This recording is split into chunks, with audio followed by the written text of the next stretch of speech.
My pilot son called. That's impossible. She's on my plane. That's what I thought I understood.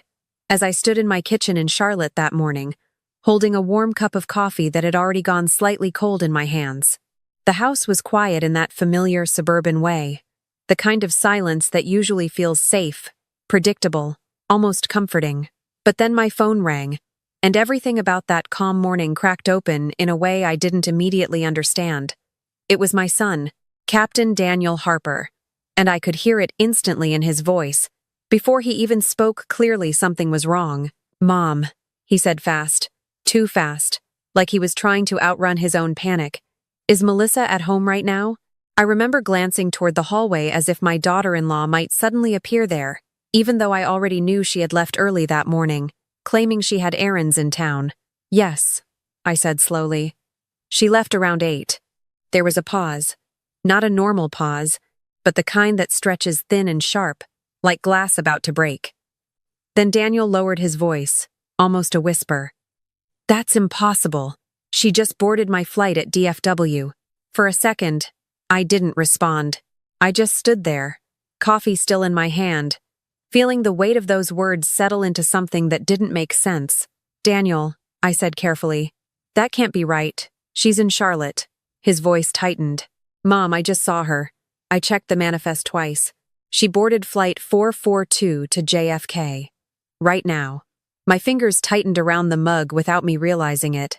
Before I could ask another question, I heard something faint behind me, a sound I couldn't immediately place. Not loud, not dramatic. Just deliberate. Footsteps. Slow, controlled, coming from the back hallway of my house. I turned slightly, my eyes moving toward the darkened corridor leading to the guest rooms, and for a moment I convinced myself it was just the house settling, just old wood shifting the way it always did in the mornings. But then the footsteps came again, clearer this time, and closer.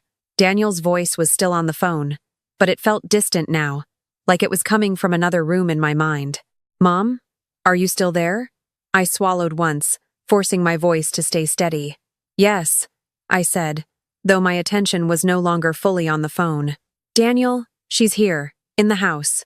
Another pause, this one heavier. "That's not possible," he said again. But this time it wasn't panic. It was confusion mixed with something deeper, something unsettled. And then I heard it clearly, the soft click of a door handle behind me. Not forced, not rushed. Just opened, slowly, like someone knew exactly where they were going. The air in the house changed in that instant, as if even the silence had shifted its weight. I turned fully now, my eyes locked on the hallway. "Daniel," I said quietly into the phone. "There's someone in the house." His voice sharpened immediately. "Mom, lock your door. Now." But I didn't move yet. Because at the end of that hallway, just beyond the frame of light coming from the kitchen window, I saw the faint outline of someone standing there. And that was when Daniel whispered something that made my entire body go still. "Mom, that's impossible. She just boarded my flight." The footsteps stopped, and in that same breath of silence, something else happened, something I didn't expect. A second phone, somewhere inside my house, began to ring. Not mine, not Daniel's. A different sound entirely, coming from the hallway, from the person standing there. And in that moment, I realized this wasn't just a misunderstanding. It wasn't just confusion. There was something happening here that neither of us were seeing clearly yet. Something already in motion before the call ever began. And I stood there, frozen between my son's voice in my ear and the shadow in my hallway, as the ringing continued. And I didn't yet know who was about to answer it. The sound of that second phone ringing still echoed in my ears long after the vibration faded into the walls of the house. I remember standing completely still in that hallway in Charlotte, the morning light cutting across the wooden floor in thin lines, as if the house itself was trying to reveal something it had been hiding for a long time. The shadow at the end of the corridor did not move. It simply existed there, steady and patient, as though it had been waiting for me to notice it. My son's voice was still in my ear through the phone, tense and uncertain. "Mom, talk to me. What is happening there?" he asked again, quieter this time. I didn't answer immediately. My attention was locked on that shape in the hallway. Then I heard it again. The faint sound of fabric shifting, a controlled breath, and then a voice I recognized instantly, even though I had convinced myself I would not hear it again that day. "You are not supposed to be here," I said softly, more to myself than to her. Melissa stepped just slightly forward into the light, and I saw her face clearly now. Calm. Composed. Almost too composed for someone who was supposed to be in the air 30,000 feet above the ground. "Hi, Evelyn," she said, like nothing unusual was happening, like she had simply walked in from the driveway instead of appearing inside a situation that made no sense at all. Behind her, the house felt smaller somehow, as if the air had tightened around her presence. "Melissa," I said carefully, still not moving. "Daniel just told me you boarded his flight." She tilted her head slightly, almost amused, but not fully. "That is what I was told I did," she replied. My grip tightened on the phone. "What does that mean?" I asked. There was a pause before she answered, and in that pause I realized something unsettling. She was choosing her words very carefully. "It means," she said slowly, "that I checked in at the airport. I went through security. I followed every instruction they gave me, but I never actually boarded that plane." My breath slowed. Somewhere in the background, I could still hear Daniel calling my name through the phone, but it felt distant now, like I was standing between two different versions of reality. "Daniel," I said quietly, "she is here, in the house." His voice sharpened instantly. "That is not possible. I just saw her scan onto my flight." I looked at Melissa again. "Then explain this," I said. She stepped further into the hallway, just enough for the light to catch the small travel bag at her side. "I did board something," she admitted. "Just not the flight you are talking about." My confusion must have shown because she exhaled slowly, as if deciding whether or not to continue. "There was a second boarding gate," she said. "A private access reroute. It was supposed to be a temporary adjustment due to system verification delays." I frowned. "Temporary adjustment?" I repeated. Her eyes flicked briefly toward the phone still in my hand, as if she had just noticed Daniel was still listening. "Evelyn," she said carefully, "this is not about me getting on the wrong plane. This is about someone making sure I did not end up where I was originally supposed to go." The words settled in the air between us like something heavy dropping into still water. I felt Daniel's voice shift in my ear. "Mom," he said, more controlled now. "Ask her what she means by that." I looked at Melissa. "What do you mean by that?" I asked. She hesitated, and for the first time since she appeared in my hallway, I saw something less controlled behind her expression. Not fear exactly, more like uncertainty that had been carefully hidden until now. "I mean," she said quietly, "that I think someone changed the routing after I checked in." A silence followed that felt different from the one before. This one was not empty. It was full of implications. Daniel spoke again, slower now. "Mom, this is not normal procedure." I knew that. Even I knew that. My years working around aviation systems had taught me enough to recognize when something had crossed from error into intention. I looked back down the hallway again. But this time I was not just seeing Melissa. I was seeing patterns. Timing. Systems that should not overlap. Decisions that required access most people should not have. And beneath all of it, a thought I did not want to fully form yet. "Melissa," I said finally, "who else knew you were traveling today?" She looked at me for a long moment before answering. "Only the people who needed to know," she said. But the way she said it told me she was no longer sure who that included. And somewhere far away, still connected through the phone, my son's breathing changed slightly, like he was trying to process something he had not expected to hear.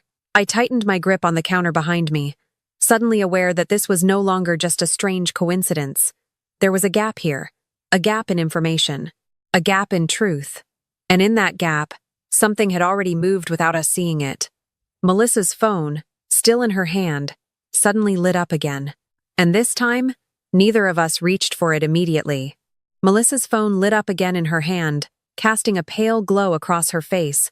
But neither of us reached for it right away, as if touching it might collapse. Whatever fragile explanation was holding this moment together. I could still hear Daniel on the line, his breathing uneven now, his voice quieter, more controlled but filled with something close to disbelief. "Mom," he said slowly, "she should not be there. She should be 30,000 feet in the air on my aircraft." I didn't respond immediately. My eyes stayed on Melissa, because something about her posture had changed. The calmness she had carried into my hallway was starting to fracture at the edges. Not dramatically, not suddenly, just enough for someone like me to notice. She finally looked at me directly and said, "This is not supposed to be your problem, Evelyn. I am handling it." The way she said it made something inside me go still. It was not a request. It was not even an explanation. It was an assumption that I would step aside.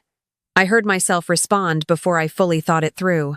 "You are standing in my house," I said quietly. "So yes, it is my problem." Her expression tightened slightly, and for the first time, I saw irritation slip through. "This house," she said, emphasizing the word, "is where Daniel lives too, and he agrees that certain things need to be updated. Systems, access, structure. You have been resistant to that." I glanced toward the phone again, still connected to my son. "Daniel," I said, "are you hearing this?" His voice came back immediately. "I am here, Mom. I am trying to understand." Melissa took a step further into the kitchen now, no longer staying in the hallway shadow. She moved like someone who believed she had every right to be there, even when reality was clearly not cooperating with her. "We are not talking about feelings right now," she said, opening her travel bag on my counter without asking. That small action alone shifted something in me. It was not the act itself, it was the assumption behind it. She began pulling out a thin folder, sleek and organized, like something prepared in advance. "We had to restructure certain travel permissions," she continued, "for safety and efficiency. You understand how outdated manual overrides can cause risks in modern aviation systems." I watched her place the folder on my kitchen table. My table, the same one I had eaten breakfast at for years alone after my husband passed. "What exactly are you restructuring?" I asked. She finally looked up at me. "Access," she said simply. "Decision pathways, emergency overrides, family, linked permissions tied to flight scheduling systems." I felt a slight shift in my stomach, not fear exactly, but recognition. Not of what she was saying, but of the type of confidence she was using. That kind of language was not casual. It came from familiarity with systems most people never touched. "Melissa," I said carefully, "you do not work in aviation." She gave a faint smile that did not reach her eyes. "I do not need to work in it to understand how it operates," she replied. Daniel cut in through the phone again, his voice sharper now. "Mom, ask her who authorized her access." I repeated the question. "Who authorized your access?"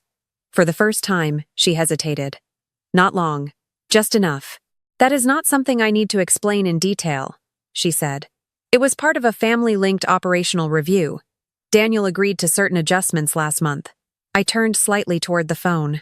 "Daniel," I said slowly, "did you agree to something like that?" There was silence on the other end, a longer silence than I liked. Then his voice came back, lower. "I signed something," he admitted. "But it was framed as administrative updates for scheduling efficiency." "Mom, I did not think it would ever affect real-time routing." Melissa exhaled, almost relieved, like that answer confirmed something for her. "Exactly," she said. "It was not supposed to affect anything visible." I looked between them, one voice in my ear, one standing in front of me, both connected to something I was no longer certain I understood. "Then why is she here instead of on your flight?" I asked. Melissa did not answer immediately. Instead, she opened the folder on my table and slid a single page forward. I saw codes, not fully readable from where I stood, but structured. System lines, authorization tags, and then a name block at the bottom that made my attention lock in instantly. Not Melissa's name, not Daniel's, mine. I stared at it for a moment, feeling something cold move through my chest. "That is not possible," I said quietly. Melissa tapped the page once. "It is possible," she said, "because your credentials were never fully deactivated in the system." Daniel's voice broke slightly through the phone. "Mom, what is she talking about?" But I was no longer fully listening. My eyes were fixed on the document, on the access trail, on the timestamp that showed a recent override tied to my identity profile, something I had not touched in years, something I had not even known was still active. And then Melissa said the words that changed the air in the room completely. "Someone used your clearance this morning," she said, "to redirect a passenger mid-processing." I felt the kitchen grow quieter, though nothing had physically changed. Even Daniel stopped speaking for a moment. I finally looked up at her. "That is not my authorization," I said. "I did not do that." She nodded slowly. "I know," she said. "The question is not whether you did it." She paused, glancing toward the hallway behind me as if measuring distance. "The question is who believed they could use you to do it." And in that instant, somewhere deep inside the house, something vibrated again. Not a phone this time, not the one I was holding, but another device. Hidden. And it was receiving an incoming signal. The vibration came again, deeper this time, not from any of the phones in plain sight, but from somewhere inside the structure of the house itself, as if the signal was moving through walls that had once felt completely ordinary. I stood very still, listening, while Melissa's eyes narrowed slightly toward the hallway behind me. Daniel's voice was still in my ear, but now even he had gone quiet, like he was waiting for something he could not yet name. "Mom," he finally said, slower. "Something is not right. I am pulling up internal logs." Before I could respond, another sound entered the space. Not loud. Controlled footsteps at the front entrance. A knock followed immediately after, firm and deliberate, the kind of knock that does not ask permission but announces authority. Melissa straightened instantly, her posture shifting in a way I had not seen before, less confident now, more alert. "That should not be possible," she murmured almost to herself. I moved toward the door before she did, my hand resting on the frame, and when I opened it, I saw a man standing there who did not belong to this kind of domestic silence. He was older, probably in his late 60s, dressed in a dark coat despite the mild Charlotte morning, carrying a leather folder that looked worn from years of use. His presence did not feel intrusive. It felt recognized, and the moment his eyes met mine, I saw something change in his expression. "Evelyn Harper," he said quietly, like confirming a memory instead of greeting a stranger. I hesitated for only a second. "Yes," I replied. He exhaled once, almost relieved. "I thought I recognized this address," he said. "I have not seen you since the FAA Advisory Board review in Atlanta." The name landed in the room like a dropped weight. Behind me, I heard Melissa shift slightly. "You know her?" she asked before she could stop herself. The man turned his gaze toward her briefly, then back to me. "I know who she is," he corrected gently. Then he stepped inside without waiting for invitation. Not rudely, but with the confidence of someone who had once operated in rooms where permission was procedural, not personal. Daniel's voice immediately sharpened in my ear. "Mom, who is that?" I answered without looking away from the man. "An old colleague," I said, "from aviation oversight." He nodded once, confirming it. "Retired Chief Systems Auditor, Marcus Caldwell," he said, as if introducing himself was secondary to the reason he was there. He placed his folder on my kitchen table beside Melissa's documents and looked at them for a long moment. "I received an alert this morning," he continued, "regarding unauthorized routing adjustments tied to legacy clearance credentials." His eyes lifted toward me again. "Your name was attached." I felt the room tighten again, but not with confusion this time. With recognition. Melissa stepped forward slightly, trying to regain control of the situation. "This is a family matter," she said carefully. "There must be a misunderstanding in the system logs." Marcus looked at her with a calm expression that did not change. "Systems do not misunderstand," he replied. "People do." The silence that followed was heavier than anything before it. Daniel finally spoke again through the phone, his voice strained. "Sir, I am Captain Daniel Harper. I am currently en route and trying to understand why my passenger manifest has been compromised." Marcus nodded slightly, as if acknowledging him even without seeing him. "Captain," he said, "your aircraft is not the only one affected. This is not a single-flight anomaly." Melissa's hand tightened around the edge of the counter. "What are you saying?" she asked.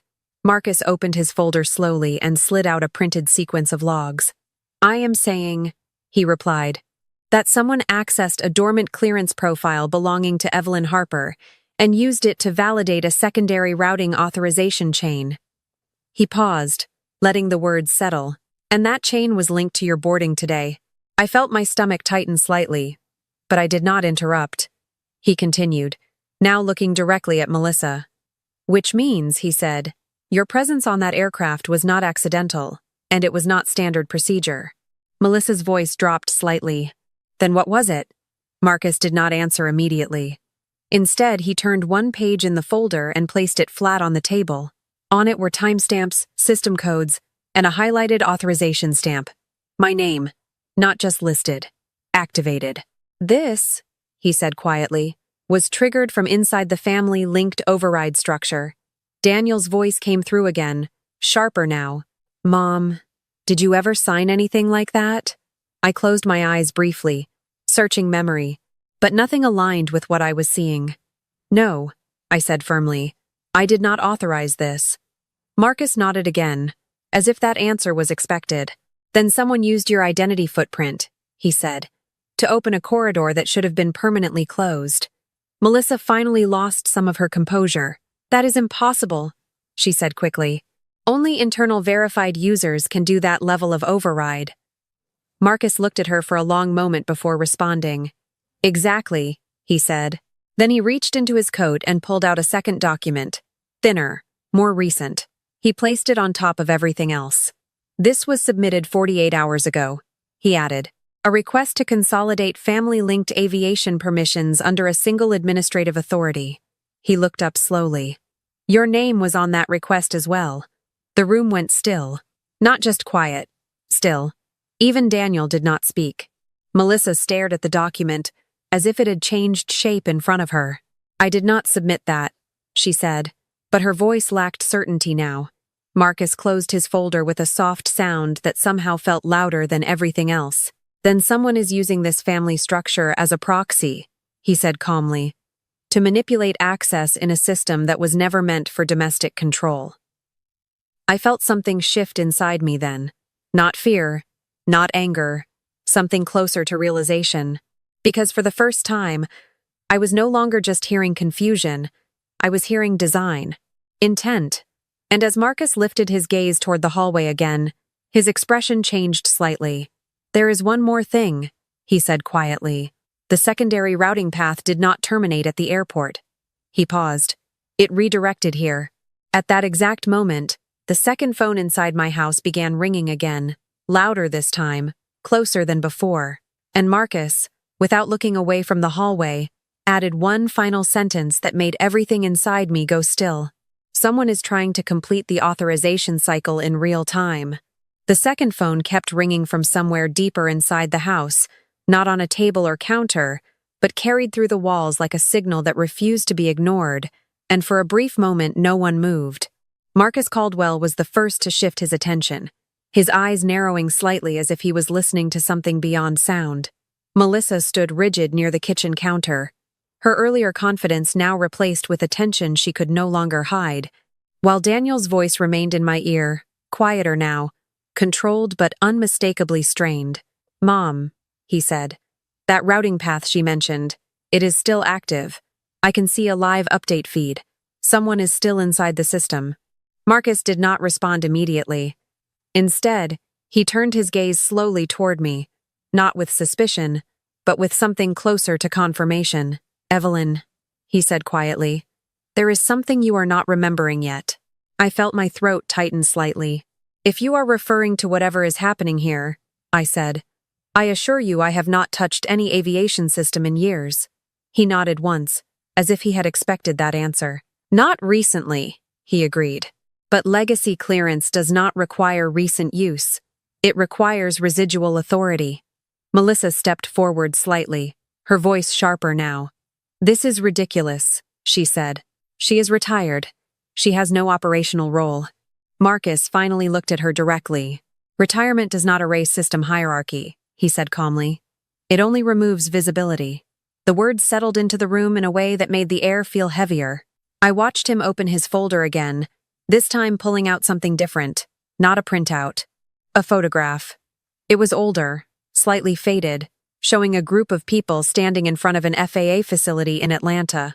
I recognized myself immediately, though I had not seen that image in years. I was younger in it, standing among engineers and analysts I had once worked with, people responsible for early systems integration protocols. I felt something stir in my memory, not fully formed yet. You were part of the original clearance architecture team, Marcus said quietly. It was not a question. Melissa looked between us, confused now. What does that mean? She asked. Marcus answered without breaking eye contact with me.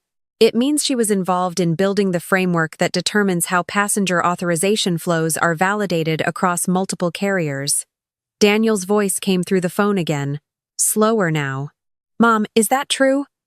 I closed my eyes for a moment, trying to pull the memory forward. It was there, buried under years of distance from that world. It was a long time ago, I said finally, before any of this meant anything to me personally. Marcus nodded again. And that is why your clearance profile was never fully removed, he said. It was archived as structural authority, not operational authority. Melissa let out a short, disbelieving laugh. So what?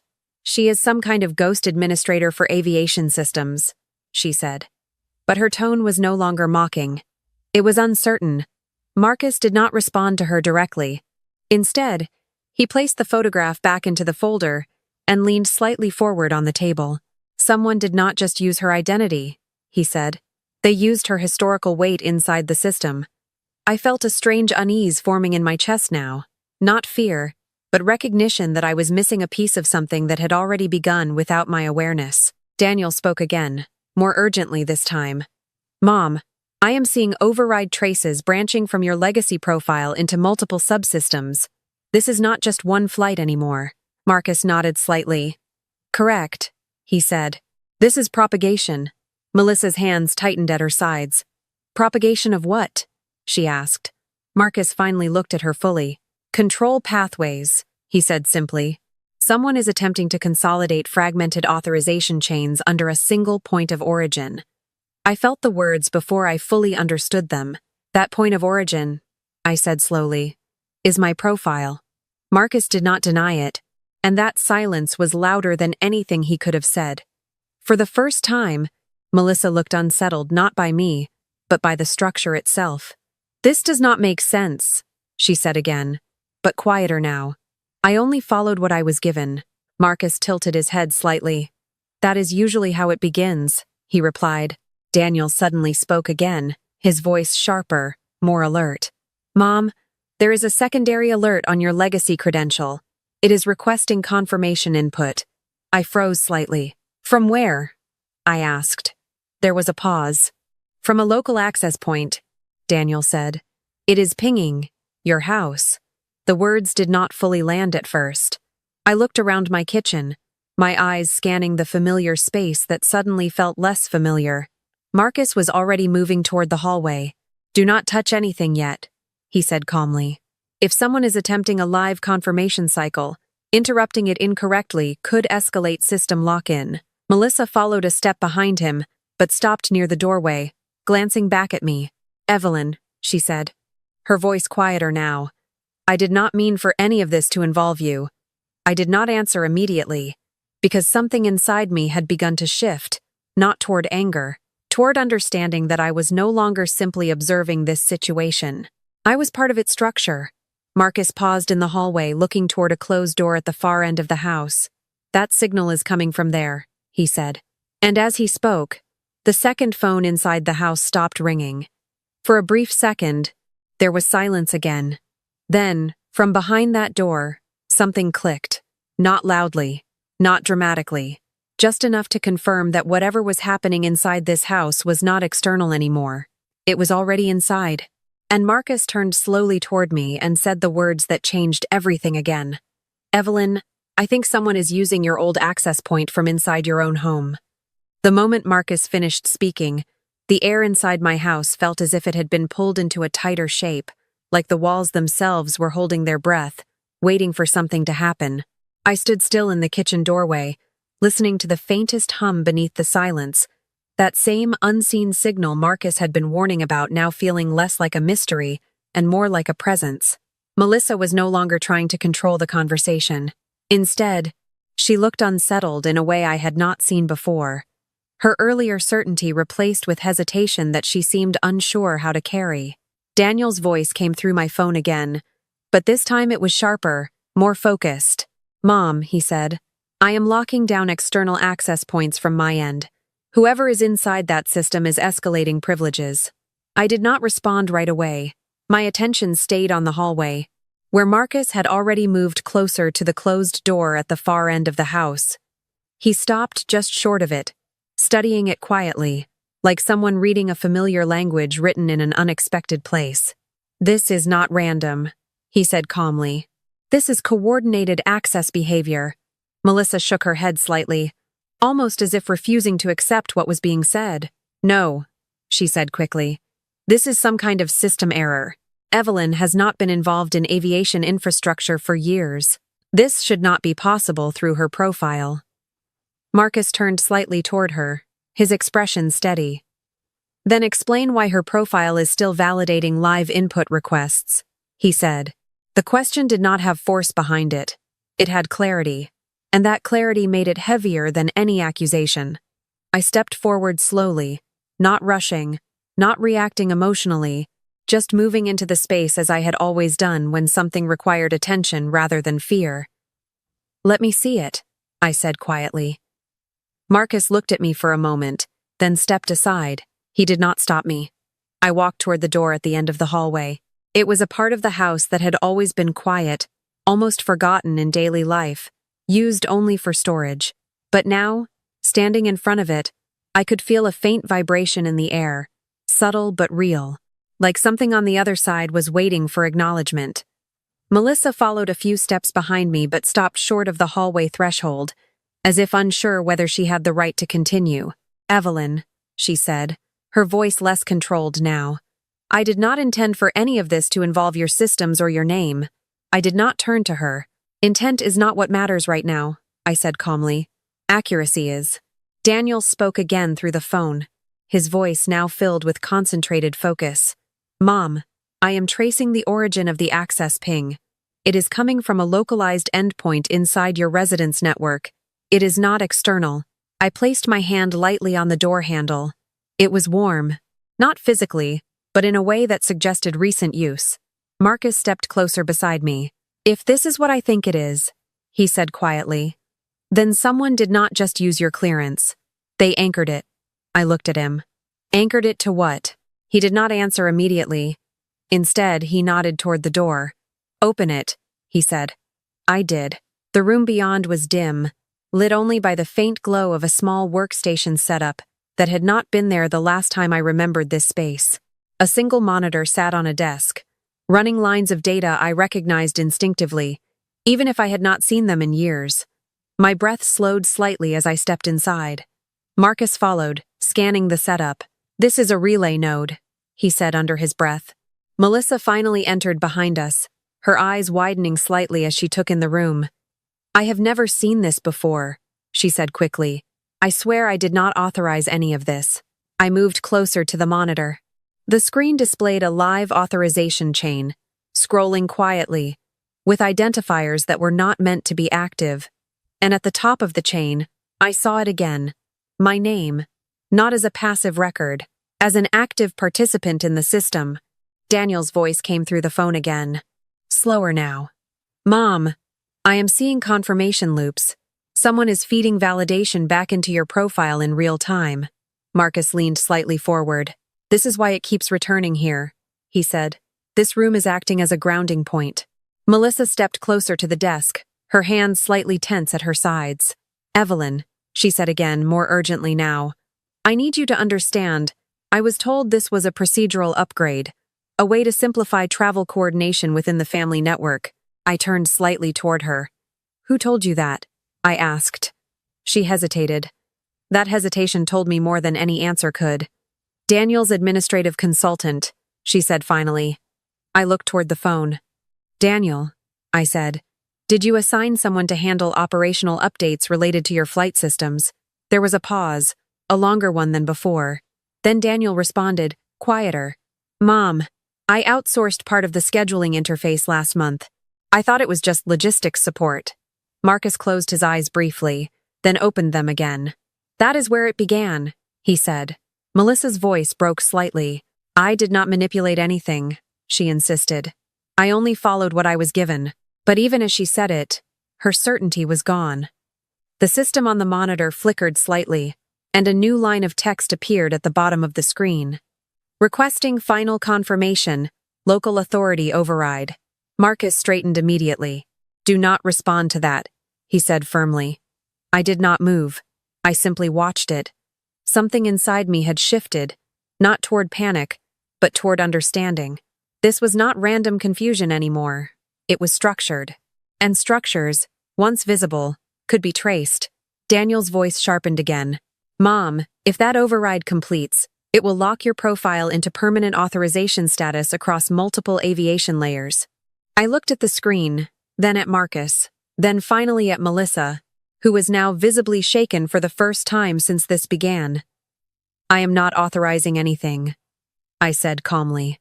And then I reached forward not to accept, not to confirm, but to disconnect the terminal entirely.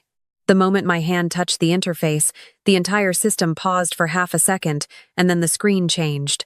One new message appeared before everything went dark. Access verified. Primary source engaged. And in that instant, somewhere far beyond the house, Daniel's voice broke through with urgency I had never heard from him before. Mom, it is not just inside your house anymore. It is coming back to me. The screen in the hidden room had gone dark, but the silence that followed was not empty. It felt compressed, like the house itself had absorbed the last command and was now holding it in place, waiting to see what would break first. I stood still in front of the dead monitor, my hand slowly lowering from where I had disconnected the terminal. Marcus did not speak immediately. He was watching the system panel as if expecting it to restart on its own. Melissa was the first to break the silence. This is not what I agreed to, she said sharply, but her voice carried something different now. It was no longer controlled. It was defensive. Daniel's voice came through the phone again, but this time it was strained, almost fragmented. Mom, I am seeing duplicate authorization loops on my end. The system is reflecting back into itself. It is destabilizing. I turned slightly toward the doorway, but I did not move yet. What does that mean? I asked calmly. There was a pause before Marcus answered instead of Daniel. It means the system is no longer distinguishing between source and reflection, he said. It is treating all linked credentials as active input nodes. Melissa let out a short, frustrated breath. That is not possible unless someone is intentionally feeding it conflicting permissions, she said. Marcus looked at her directly. Or unless multiple people believed they had authority over the same access structure, he replied. That sentence changed the room. Not because it was loud, but because it shifted responsibility. For the first time, Melissa stepped back slightly from the desk, looking at the monitor as if it had personally betrayed her. I only followed instructions, she said again, but weaker now. I was told this was an administrative consolidation. Daniel's voice cut in, more urgent. Mom, I need you to confirm something. Did anyone else ever ask you to approve changes related to my scheduling systems? I closed my eyes for a moment, not because I was overwhelmed, but because I was trying to map memory against what I was hearing. And slowly, pieces began to align. There were emails, I said quietly. Months ago. I did not respond to most of them. Marcus turned toward me immediately. Emails from whom? He asked. I hesitated, then answered. From Daniel's office coordinator, and from someone I assumed was assisting him with logistics. Melissa's head snapped slightly toward me. What coordinator? She asked quickly. Daniel went silent on the line for a moment. Then his voice returned, lower. Mom, I did not authorize any external coordinator to contact you directly. The air shifted again. Not dramatically, subtly, but enough that I felt it. Marcus stepped closer to the desk, scanning the inactive system interface. This is starting to resemble credential stacking, he said. Small approvals layered over time until they simulate full authorization. Melissa shook her head again, more forcefully now. No, she said. I would have noticed that. I manage everything related to our family logistics. Marcus looked at her. Do you manage the system, he asked calmly, or do you manage what you are shown? That question did not receive an immediate answer. Instead, Melissa turned slightly away, as if the room itself had become too small for her thoughts. I noticed something in that moment that I had not before. It was not just confusion in her expression. It was realization forming too late to stop. Daniel spoke again, his voice tighter now. Mom, I am being prompted for manual override verification from your legacy profile again.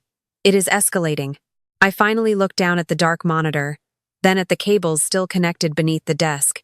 Something about the structure of it no longer felt foreign. It felt familiar in a way I could not immediately place. Marcus seemed to notice the shift in my focus. You are remembering it, he said quietly. I did not respond, not because I was hiding anything, but because I was not yet sure what I was remembering. Melissa suddenly spoke, sharper again, almost pleading.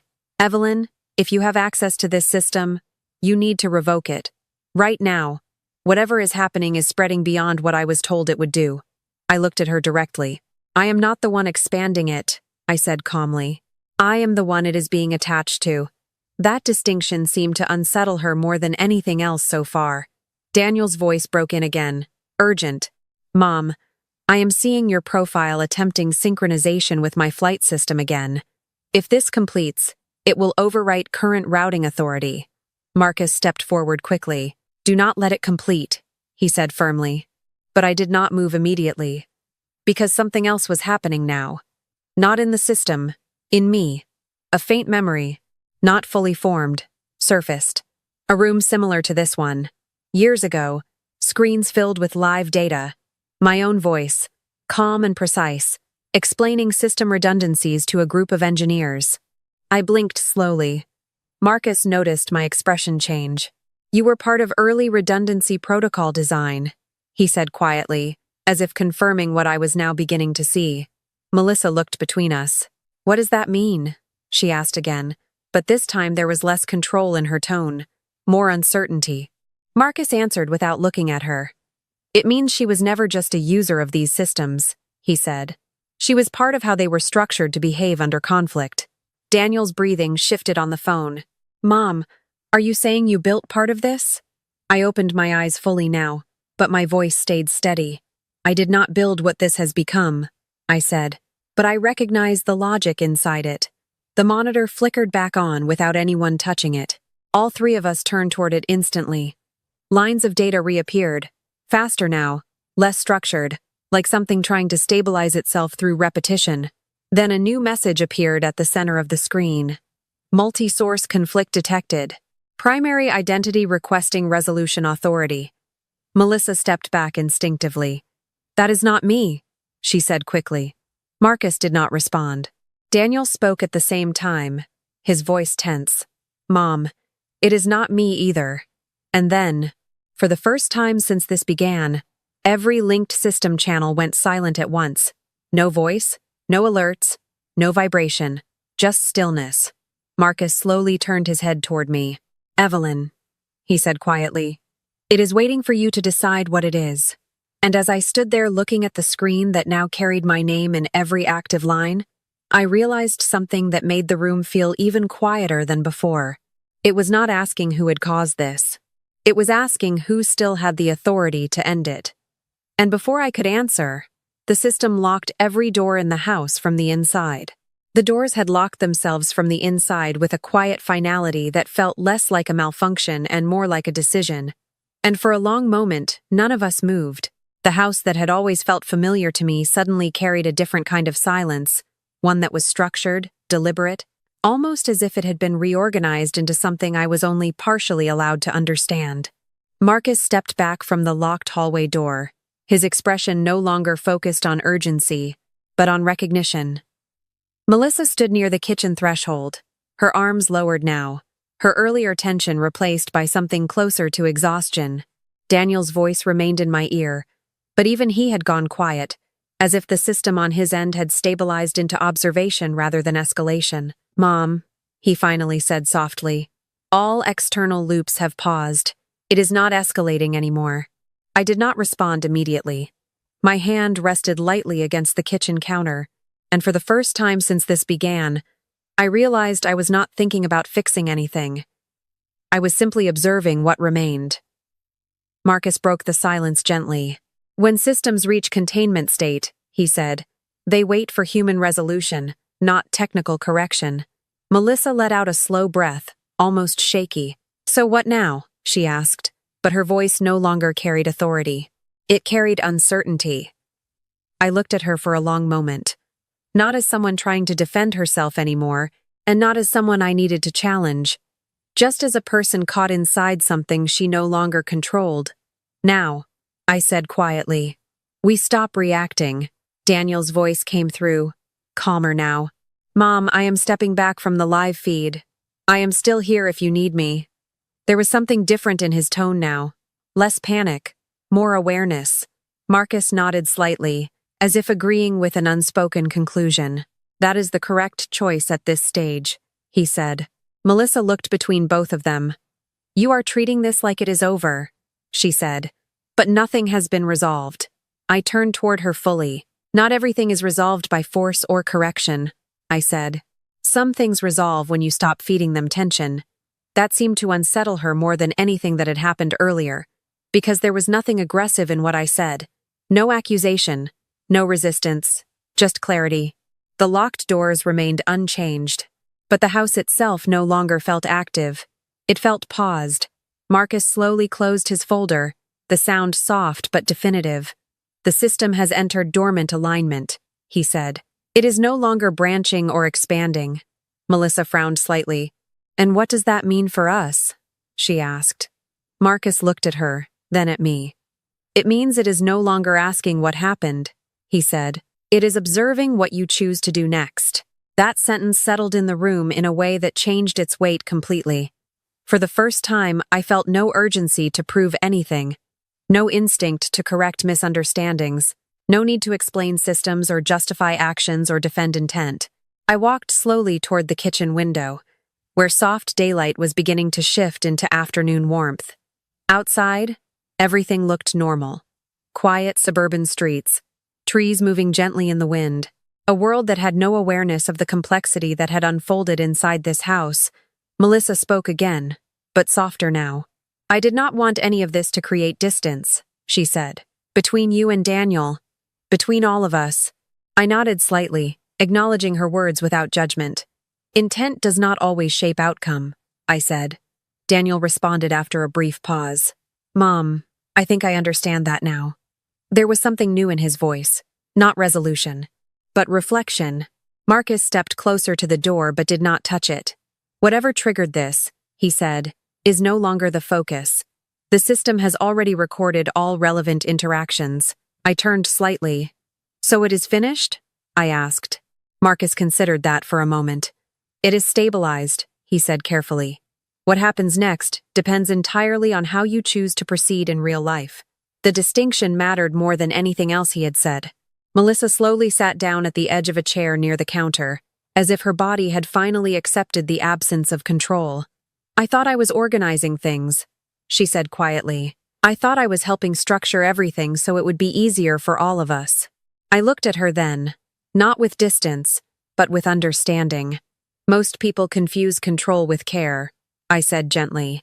They are not the same thing. Daniel exhaled slowly through the phone.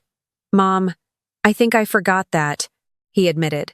There was no accusation in his voice anymore, only realization.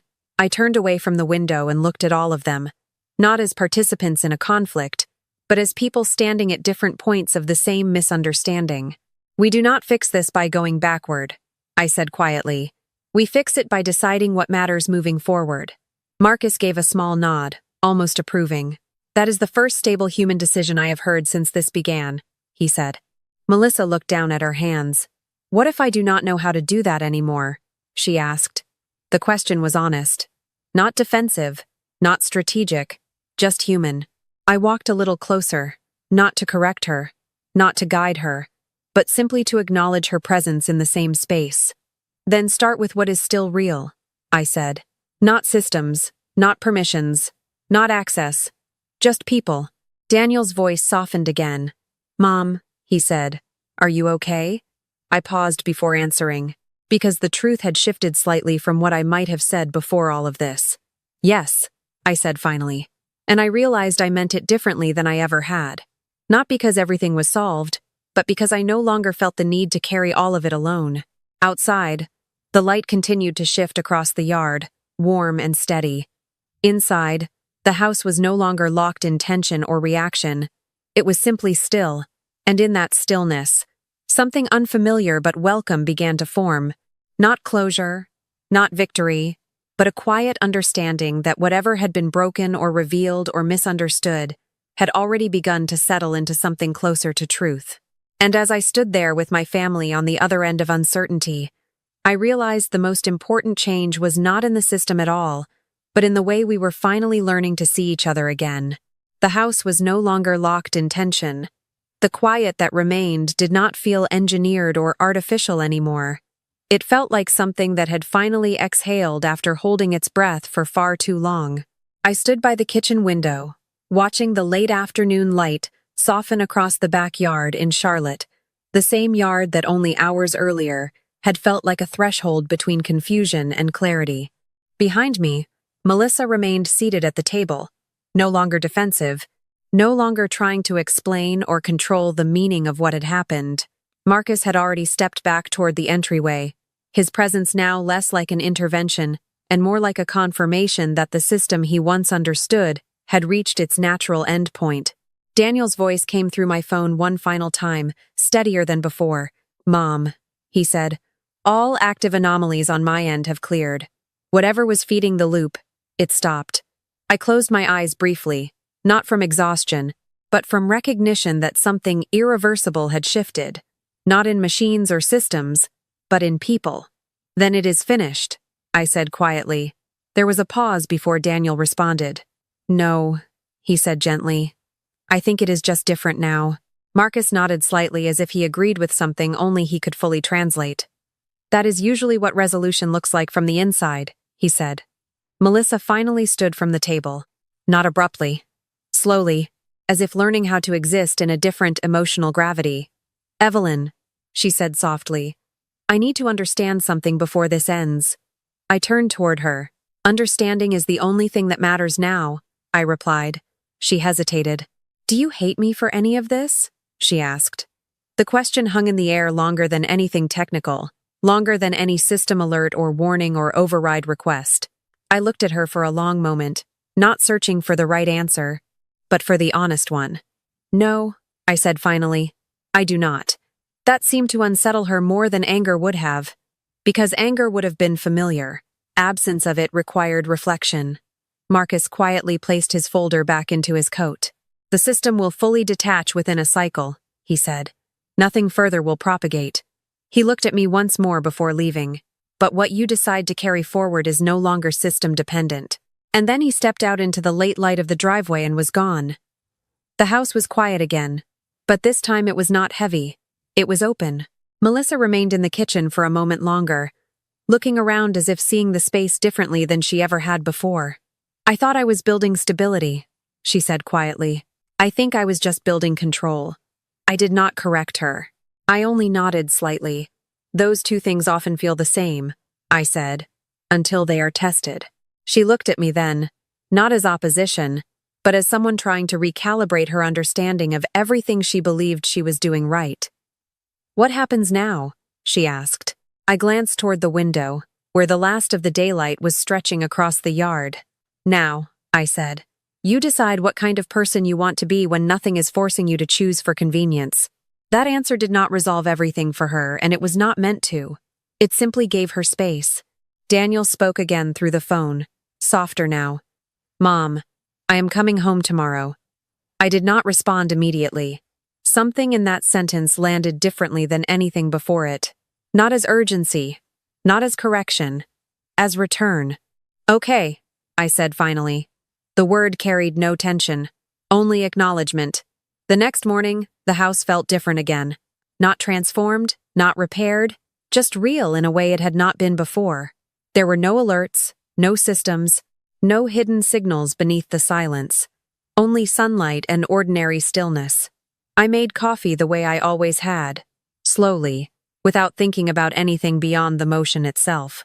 When I stepped outside, I noticed something I had not paid attention to in a long time. The garden fence near the back corner had loosened slightly over the years, leaning just enough to suggest it had been waiting for attention rather than repair. I walked over to it and placed my hand lightly against the wood. It was warm from the morning sun. Daniel arrived just after noon. He did not rush inside. He stood at the edge of the driveway for a moment, looking at the house as if seeing it for the first time without filters or systems or intermediaries.